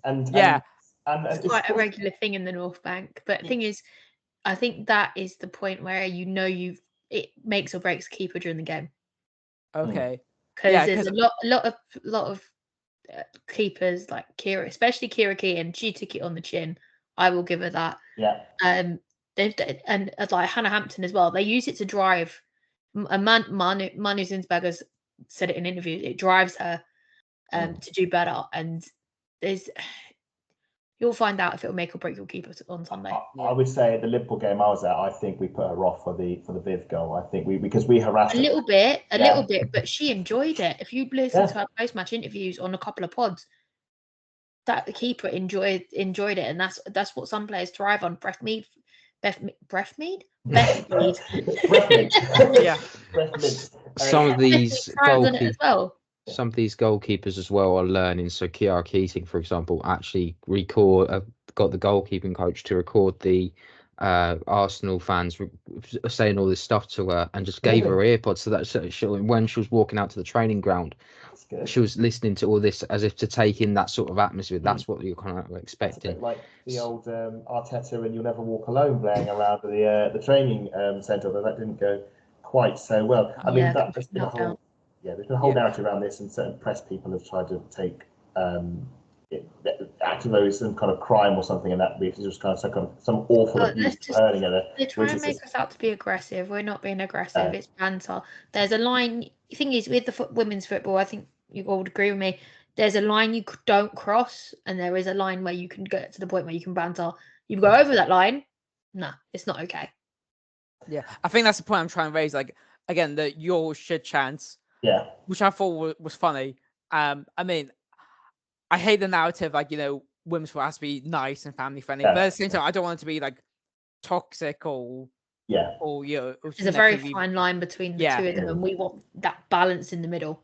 Yeah, I mean, so I like doing funny chants, as long as it's not too offensive. And sorry, I know I'm going off tangent, but when at the Man United away game I was at in March, I know you mentioned about Melvin Mallard as an example. So I did a chant. I started the chant. Me and the C fans that were in attendance. I'm not going to sing it fully, but it was just, basically we were just calling Melvin Mallard a duck. I said duck, duck, not. I'll just make quack noises. That's a bit like us. It's a bit like us when Man United come to town. We call Skinner a twat. Yeah. You know what I mean? It's not. It's a part of the chant. Yeah. But all Arsenal fans know this song. It is a favourite. The Emirates are singing it. Yeah. It's not just the Emirates. Kids were singing it at the Wembley game before I went into the stadium. No, they were. I think I raised the Pod International break, but they were saying. I think they were saying. That's what I wanted to ask. Is it Tooney and Leslie Russo, or is it Lotta and Leslie Russo? Well, it'd be Lotta for me, obviously. Yeah. Matt? I'm not a fan of this chant, so I won't comment. Oh, okay. Wow. Okay. Yeah, I didn't even know about the Lottie and Leslie Russo chan. To be honest, I'm Yeah, so we've used to changed it, and I'm so used to the Tooney and Leslie Russo chan for both Man United and England. Yeah. Like, yeah. yeah. But for the England fans, they're changing it. Yeah. From what I'm hearing, they're changing it. Yeah, well, a lot. I mean, it's been mentioned before that Tooney did a podcast, I think, with somebody else, and she's noticed that she I went to an Arsenal game and they were singing Lottie and Leslie Rousseau, and I don't think she was offended. I don't think she was as devastated as she made out, but I think certain fans have taken insult to it. I'll say with the Rousseau chant that the young fans were saying Skinner was a rat. Which I thought was a nice way of sort of like, it's a kids friendly version, which I thought was quite cute. We will now move on to Arsenal. Now the good news is from the press conference is that everybody is fully fit that we are aware of, come back from international duty, including Laura Wienroither. She has been in training. She went with Austria to international duty. She's now back. Matt, is this the time for Wienroither to return to the first team? I think we'll probably see her be given minutes, but I think she'll be on one of the subs, if I'm honest. That's only because you don't want to push. Just also, she played 45 minutes in one of the games against Charlton in the behind the closed door friendlies for the youth team. So she is getting minutes to see how she does. If she does have that feeling that she can do more than 45, then I think that might be an idea. But for me, no, stick with Emily Fox there for the moment. Allow her some time to rest because she's played 90 minutes. She's had to take a winning penalty as well. Yeah. So she could use a little bit of a rest at the moment as well. Lottie, Wienroither, start from start, or do you reckon she might come off the bench for the last 20 minutes? I'd give her the first half. I'd give her the first half just to get her back up and running. But again, it's that coming back from the ACL, so she'll probably come off the bench in the closing 15, 20 minutes. But as much as I'd love to see her back, Emily Fox is just slotted in like a missing piece of the puzzle. But she's also been very busy over the international break, winning trophies.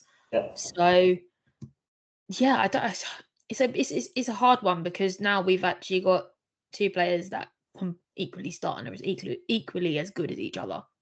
I would say, I mean, again, this is recency bias. I think at the moment, not just because of the injury, but based on what I saw with Wienroither before the injury, I do think at the moment Emily Fox is better. But again, that might be recency bias because I've seen a lot of Fox and we've not seen any of Wienroither, and maybe there's a risk of us forgetting just how good she was playing at right back until she sadly got injured.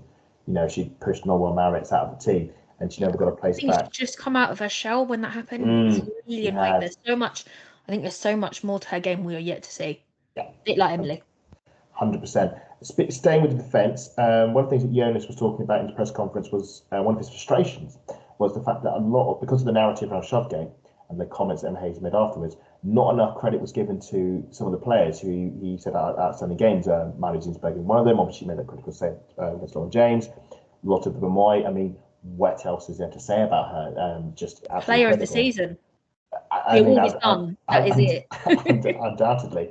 But the other player that Amy did bring up, and I think is starting to earn her flowers, is Laia Codina. Now, I remember Laia Codina early in the season, and I thought she was a bit shaky, and I always remember her being too easily beaten in the air by Rachel Furness at Ashton Gate. It was like her feet were super glued to the ground, and Furness bothered her in the air. I do feel like she bullied her. Yeah. Sorry. Yeah, no, I think it happened. It happened in the Conti Cup final, and you just sort of like. I know Matt was sitting behind me. I was just screaming out from the stands, Laia, don't let Lauren bully you. And then all of a sudden, a switch kind of came on. So she's not the timid player that we've had before. I've always felt with certainly at the Man United game as well. There's she takes about 5 minutes to warm up to the game to get up to speed. But when she's up to speed, she's absolutely fine. It's that settling in time, but she needs to get a bit quicker at it, so to speak. I think we are now seeing the best of her. Our World Cup champion. Yeah, I do remember as well her game against Southampton. She ended up coming off at half time because she was being bullied by. I think she was being bullied by Millie Mott, who plays as a fullback. If a fullback's beating your centre back for things, it was just ridiculous. I would say that we should say in the Conti Cup she was being, and this is not a knock on Jen Beattie, but she was being partnered with Mbiti, who I think we can all agree was on the way out at that point and was sort of helping to cover for the fact that we didn't have Laia Williamson. So I think seeing her partnered with Lotte Wither-Moy, I think we are seeing better from her. Which is why I want to ask the question. Obviously, in the images we were seeing in the training sessions, Laia Williamson's knee is still quite heavily strapped. So there's obviously still a bit of concern around her. Would you start Laia Codina in this one? Lotte, come to you first. Yeah, I would, because she shouldn't have played the amount of minutes she did for it in the Ireland game. I'm glad she didn't play for us against Sweden, but she didn't play. She shouldn't have played in the Ireland game. Although the training pictures showed that her knee wasn't strapped up, so there's obviously something going on. I'd start Laia. Laia Lotte. Matt, any other suggestions? I suppose insensibly, it's only really Laia, Lotte, and Laia. 3 L's now. That's all we've got in the triple threat. Triple L. Yeah, I'm gonna say that it will. If we were to make a quick sub, it would probably be, I would imagine Lotte's gonna come out and it would be Laia and Leah for this one. But I think the Laia and Lotte combination is tried and tested, and it's a very solid combination. So I'll just stick with that. Let's stick with. And then again, stick with Laia Williamson and Lotte. Okay. I think again this is an opportunity that, say, 20 minutes to go, you can change your centre, but Laia can come off or Lotte can come off and Laia can go on. Fair enough. Moving to the midfield, we should say Victoria Pelova, 2 games of 50 Arsenal appearances, which is an incredible feat because she's only been with us for just over a year now, and it's incredible how quickly she's settled in. So she starts, that's 1 down, 1 to go. It was obviously Kim Little and Victoria Pelova who partnered in the centre of the midfield against Chelsea in the Conti Cup final, and Pelova won player of the match. But Cara Cooney-Cross was pretty effective off the bench, had some nice passes in the second half and of extra time, and sort of really helped push Arsenal forward and got that winner. So with that in mind, out of Kim Little, Victoria Pelova and Cara Cooney-Cross, who is your starting 2 in the pivot? Lottie. Kim goes down without a second thought. She's our captain. Right. I would actually give Vic a bit of a rest. I'd start Kyra. I'm not too sure. I don't remember if Matt mentioned how many minutes Kyra had over the international break, but I think she's got slightly less than Vic. I think she was too busy being a pest to Steph Catley and Caitlin Ford. She's the annoying little sister of the tryO. Come on, you can just see it. She even looked. Oh, let's just not go into this. But yeah, that's Kyra. It's like Kyra. Matt, would you ever go for Kyra, or would you go Kim Pelova, or maybe Pelova Kyra, because they obviously partnered each other early in the season. We saw it worked okay in some of the games, like away at Leicester City, for example. I think we'll see all 3 of them. I think Pelova's going to play as the attacking midfielder, but it'll be Kyra and Kim, as the duo in the pivot. Fair enough. And lastly, I do have 2 more questions. We'll go over one. So the first one is, Frieda's obviously out for this game. Wishing all the best for recovery. Obviously, Vivian Miedema's out as well. Is this going to be the game where we finally see Stina at 9, Russo at 10? Matt? I just answered that by saying, but I would think they're going to start Vic as the 10. Oh, sorry. Sorry, I missed that one. Sorry, I'm just going for the thing. Do you think Vic? Adam, wake your ears up. Yeah, no. If we were, I would imagine that it might be that we have Alessia on the wing, Stina up top, and try and do what we did against Aston Villa. But I don't think that's going to happen. I think we'll probably see Stina start, because this is now 2-3 games in a row she's scored in. So hopefully she'll be in and give Alessia a little bit of break, because she got minimal minutes before being subbed off during both the Ireland game and the Sweden game as well. Should just say, actually, on topic of Stina, what kind of finish do you think we can expect from her in this game after her attempt against Villa? I mean, she is getting a reputation for absolute Stina finishes. And I think back to the Brighton goal she got against Brighton in WSL, where she did a spinning kick. Which way do you think? Do you think we'll get a clean hit, or do you think we'll get an absolute Stina? I think we might get the Stina goal against Man United, where it's just a long ball, she's running through on goal, and she just taps it away. No thoughts in it. I'm just putting this in the back of the net, not like she did against Mary Earps in the game at Wembley. Yeah, we won't talk about that one. Lottie, how do you think both will play? I know you've been an advocate for Russo on the left wing. Do you think we'll see the two combine and maybe have Russo? Is there a case for Russo at 10? I mean, it worked in the Conti Cup final. We played that, You know and what? it paid off. I'm gonna throw a wild card in and put Chloe and Beth on the wings, and Stina through the middle. Okay. I mean, it's just, and then we're gonna have to put Russo as a 10 for me. So, is there anybody, Shahan, that you don't want to see? That's a good point, actually. Who are you come up and in like anywhere in like maybe the full like up the top of the pitch coming at your defense? Is there anyone you don't really want to come and terrorize you, so to speak? I don't mean to sound horrible. No, it's fine. I think based on the Ashton Gate game, I'd probably say Katie McCabe. Although part of me does want to see her get booked as per the memes and the Twitter account. Yeah, she did get booked in the international break right at the end in the Ireland game. So she I did call that, by the way, guys. Did. So, I think. Do you know what? Actually, how many is she off a ban? I don't know. I don't want to call it just in case I can't lose her for City. I think it's 2, if I'm honest. I mean, we are owed Katie McCabe Welding. She hasn't had one in a while. I think she got 3. Yeah. She had 3 early in the season, and they've all sort of dried up. So something to keep an eye on. This is a question really for all of us, really. We have sort of slightly dabbled on it with Mr. Shahan about Bristol City's sort of season now, but Arsenal won the Conti Cup. That's in the bag. European qualification, it's in our control. We've got a bit of work to do, but if we get enough wins with the games we've got left, if Arsenal play to their maximum, no game is off a margin with WSL. I mean, we've learned that with Spurs and West Ham and Liverpool. What is Arsenal's season now? I mean, let's say we secure third place. What should we be looking to achieve with these last 5 games? Because essentially we've won the Conti Cup, our season is over, and this is just sort of the tail off. What are we looking for when we play Bristol and again against Leicester City and Everton? Bristol City. Bristol City. I said Leicester City and Everton, and obviously Bristol City. But yeah. One thing I will say is, for this season, it's nice to see a team win the Conti Cup that was actually in all stages of the competition. Well, actually, it's a very good point, because people got really, really upset about that last season, and there was a part of me quite smug thinking, yeah, we did it the hard way. Yeah, we faced Bristol City, Southampton, Reading, and Spurs, and won a penalty shootout, and did all the group stage, and did all the knockout rounds, and did it properly. We didn't, get a shortcut. But yes, what are we looking for against Bristol City and Everton, Leicester City from Arsenal? Are we looking for performances? Are we just results, connections? What are we looking for? Everything.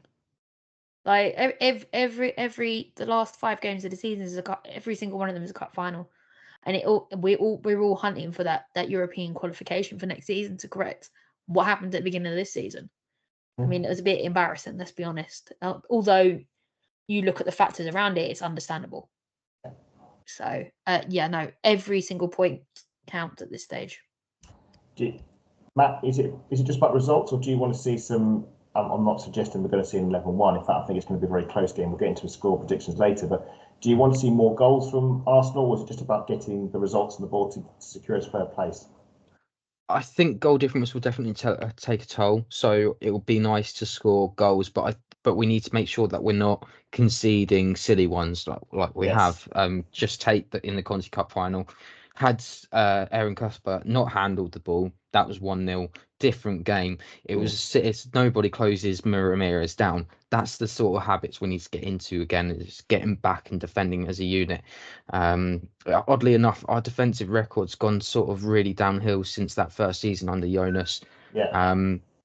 So that's the first thing, is to shore up the defence, and then if we can score 2-3 goals in each game, I'll be happy.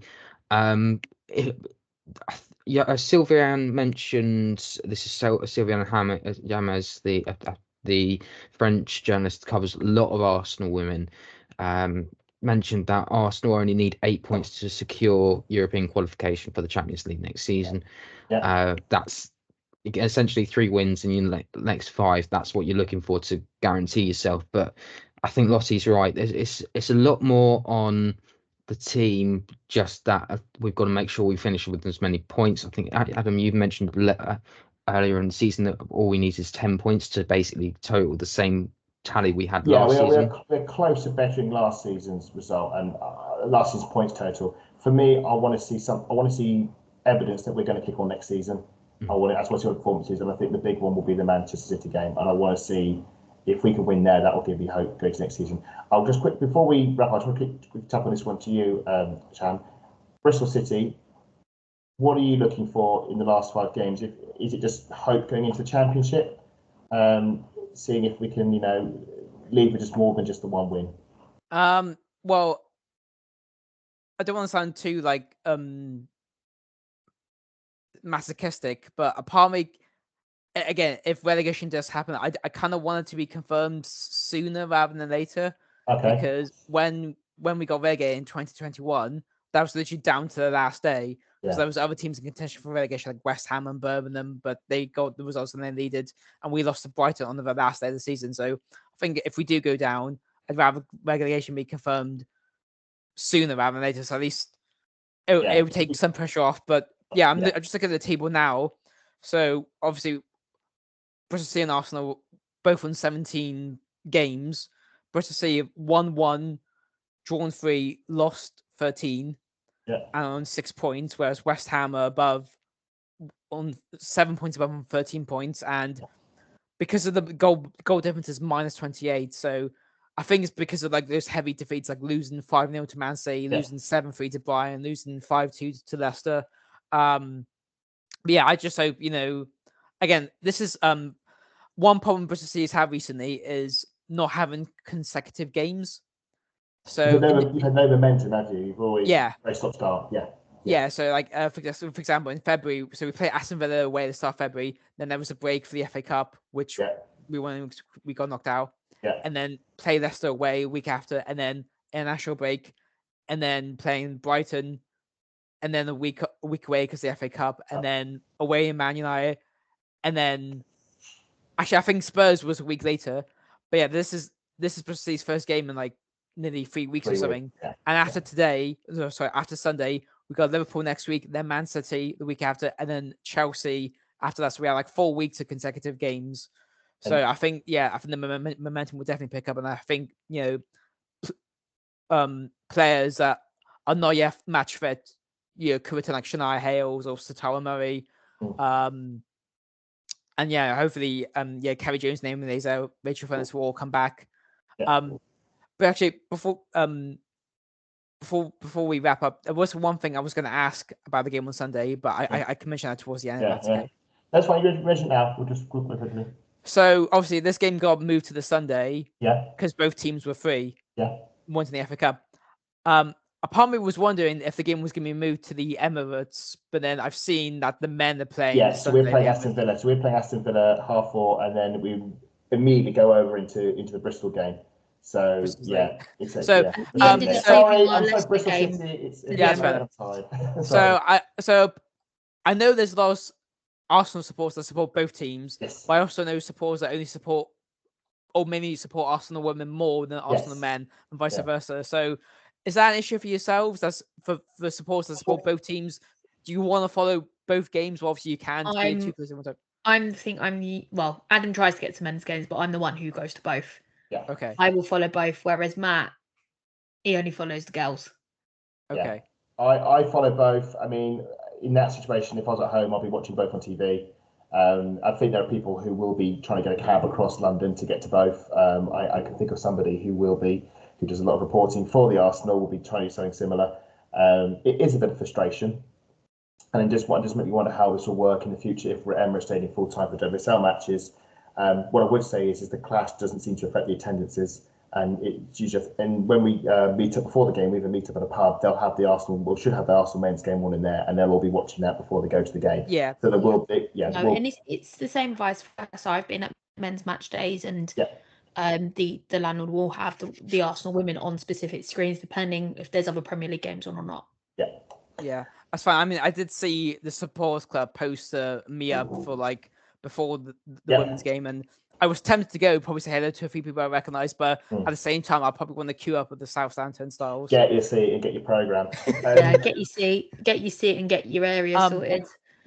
One thing I keep jumping in. I did see a tweet from yourself earlier, Adam, saying this Sunday will be your first time at Meadow Park. Yes, it will be. So is this Sunday generally the first game Arsenal have had at Meadow Park since then? It's because, so I try to go as many as possible, but I couldn't make it because of work commitments. But we had a cup tie there against Manchester City. Oh yeah. But the rest have been home games at Emirates Stadium, like the Spurs game and the Manchester United game. There simply hasn't been Meadow Park games, and the other one was the Conti Cup semi-final, which Lottie was at, but I couldn't make it again for work reasons. So yes, you're in this weird situation where there's been a real lack. The Meadow Park games are fading out of existence because of the Emirates, with the Emirates. So again, it's just weird that I haven't been there since January. So I think there's only 2 more games. This game, the Bristol City game, and the Brighton game, the last game of the season. That's it. That's the last 2 Meadow Park games of the season. So not many games left. We are coming into the buffer stops of this one. So we'll just quickly finish with the predicted lineups for the Arsenal. Lottie, going to you first. Quick starting 11 from you. Scores or lineups? Do the lineups, then we'll do scores. So lineups first. So Zinsberger, Emily Fox, Leah Williamson, Lotte Wubben-Moy, Katie McCabe. Yep. In the middle, Kyra Cooney-Cross, Kimmy Little. At 10, I'd pop there Russo there, Lacasse, Stina, and Beth. Matt, can I get an 11 from you? Just to clarify, I do watch some of the men's stuff, but it's not as much as the women's. Yeah, so, yeah. Anyway, I'm going to go a bit different. I'm going to go Sabrina in goal. Left back. Okay, right. Okay. Left back. Yeah, I think I'll stay with Steph. Right. Left back. Centre back. Leia and Lotte. Yeah. And right, Emily. Then the double pivot of Kyra and Kim, Vic as the attacking midfielder. I'm going to say Casey on the left, Beth on the right, and Stina up top. I'm going to mix it up. I'm going to go Manu in goal. I'm going to go McCabe left back. I'm going to go partnership of Lotte and Laia Codina. Emily Fox on the right. I'm going to go for Kim Little and Kyra Cooney-Cross in the pivot. Russo 10, Stina 9, and Lacasse and Mead on the wings. So we are reaching the end of the pod. So it just leaves me firstly to ask for a quick cheeky score prediction from all of you. And Shahan, as you're the guest, I'll give you first dibs. Are you backing Bristol City to pull off the incredible? I want them to, but I think I'm being a realist. And I just don't see it happening this Sunday. Right. I mean, prove me wrong. I want to be proven wrong, but yeah, I think it'll be a close game. Yeah. And I'm predicting a 2-1 score to Arsenal. I can get behind that. Lottie, your usual. Yep, 3-2 to the Arsenal. I want drama. Matt, I was going to say the same 2-1 to Arsenal. I'm going 1-0 to the Arsenal. I'm going to the full George Graham. I think this is going to be attack versus defence. I think Bristol are going to be very stubborn. They're going to try and hold out, and I think it'll just be a moment of magic, like the Leicester City game last season with that Frida Weldy. So yes, 1-0 to the Arsenal for me. I'm going to show you about the Arsenal men's game happening the same day. Yeah. With that in mind, does that mean Gunnersaurus will not be in Meadow Park this Sunday? I think his twin clone may make an appearance. He doesn't often go to Meadow Park, but we'll wait and see. He does occasionally turn up. I can find that out. I will come back to you with that. Maybe. Yeah, never know. Maybe how Jonas gets into the stadium. Maybe he'll be disguised as Gunnersaurus, and that's how he'll smuggle himself in. I like getting photos of football mascots. Oh, he's fantastic. In stupid costumes, yeah. As long as there's no kids around, so it doesn't look weird, like a grown adult man is getting photos with like mascots. Adults do it all the time. It's normal. Don't worry. I'm a Gunnersaurus photographer. I will have my photo taken of him every single time. Absolutely. But that has concluded our Arsenal versus Bristol City preview podcast. Many thanks, Shahan, for joining with us. We've kept you on, I think, far longer than maybe we'd hoped, but it's always good to hear what's happening in Bristol City. Maybe not the season you wanted, but certainly Bristol City gave us a lot of memories this season, and I hope if this is sadly going to be the end of the season, we hope to see you back in the WSL soon. Because again, as someone who grew up in the West Country, I've got a lot of love for Bristol City, the city and the club, and obviously its fans. So just leaves me to ask everyone where can we find you online and in social media. Shahan, I'll come to you first because you've got a few accounts I think we can find you in. Yeah, so I've got my personal account, so which is at Shahan on Twitter /X, whatever you want to call it, and at Shahan on Instagram because the username was not available on there. And I also run a fan account called at the Other BCWFC, Bristol City Women fan content, and yeah, you can find that on Twitter and Instagram.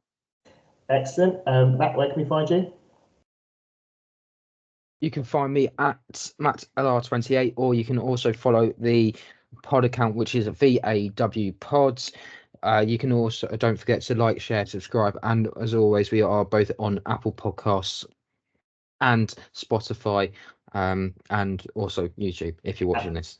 Absolutely, and we do love it when we do get a subscription. Lottie's all too keen to let us know, so do keep mashing the subscribe button, do give us a follow, and if you are really enjoying it, please give us a review to tell us how great, or honestly, be honest if we've been terrible, but I'd like to think we're doing a half decent job. Lottie, where can we find you?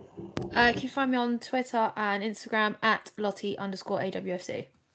Fantastic. You can find me at Adam Salter4, and from I believe tomorrow and going forward for the rest of the spring and summer, the Arsenal Women Archive clips are going to be coming thick and fast. So if you want to see some Arsenal footage from the good old days, I should warn you there is a clip of us losing to Bristol City or Bristol Academy as they were once known. So if you are a fan, you may want to keep an eye out for that, and that is at the AW Archive. But that's it. That's the end of the pod. It's been a mega pod, but I think a lot of good stuff involved, and hopefully the Arsenal women do us proud. So good luck, everyone. Come on, you guys.